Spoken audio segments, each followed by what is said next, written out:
Welcome back to the Gray Report. Matt, how are we Hello. doing today?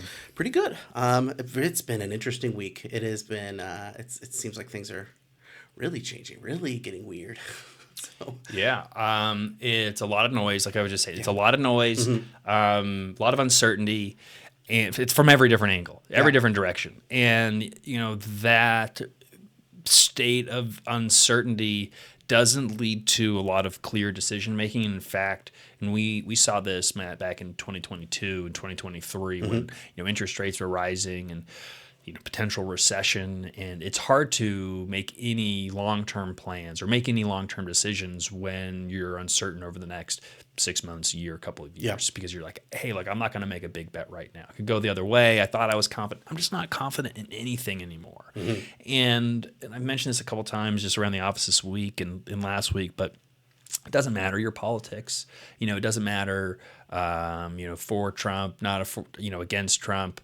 The reality is there's a lot of things that are changing right now. Again, whether it's geopolitically, talking about Europe and Russia and all of that, to the federal government and just our relation to the federal government and services. And it is everything from ideological to personal to and everything in between. It's just whatever your vision of how the world worked is, maybe you're having to readjust of how it might work in the future. Yep. And that on top of that, we've got the reality is there are multifamily deals out there that aren't doing that well. Some are just doing just awesome, crushing it.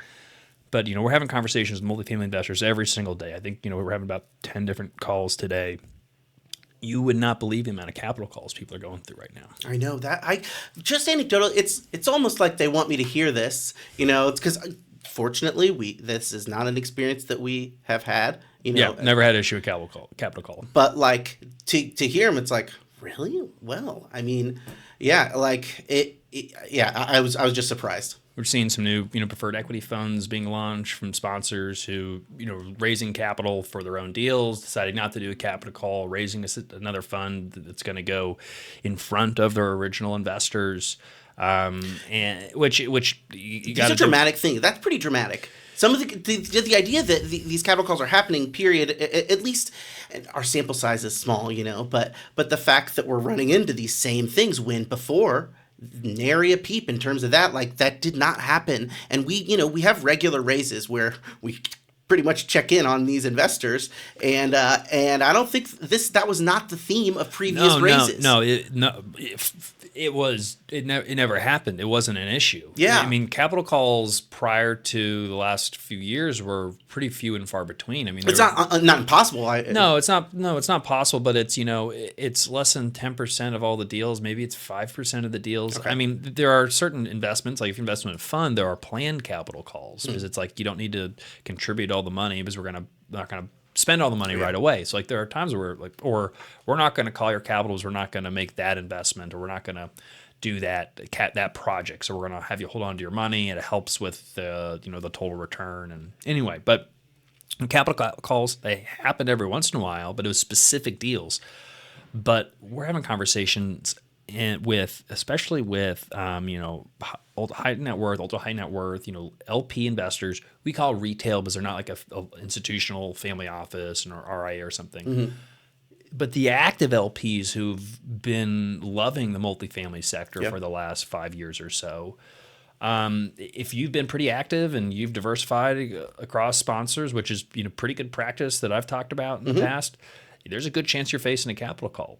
Yeah. And again, we're having these conversations, and it's not like one. It's like someone's done 20 deals in the last couple of years, and like there's 25% of them are having capital calls issued, or even more. Yeah. And so we've had a lot of cases where folks wanted to invest in the deal that we have, Walcott Apartments, for accredited investors only. You can check it out on our website.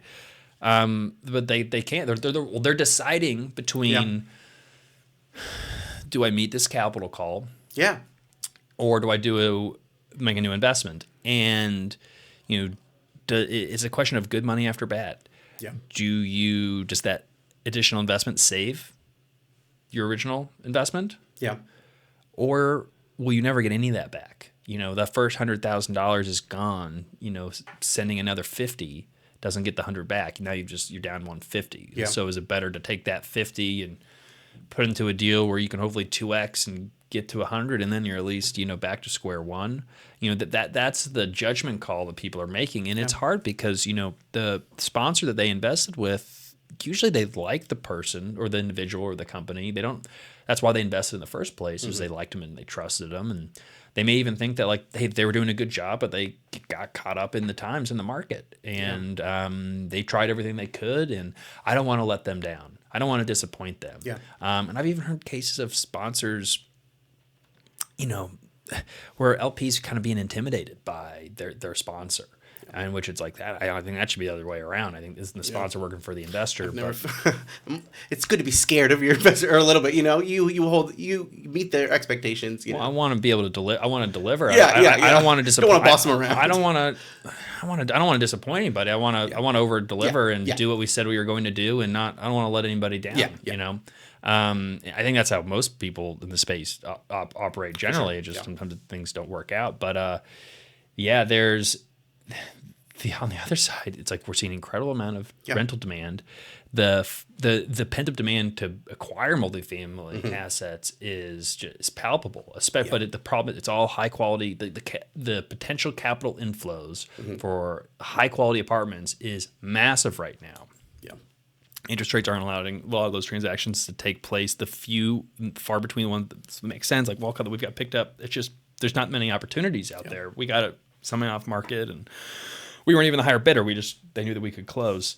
So it's an interesting time, a lot of uncertainty. But I think the point of this show, what we do every week, Matt, is trying to again clarify a little bit, and like I said in the intro, take all this noisy signal, and see what we can do to filter it out and get a little bit of like reality. So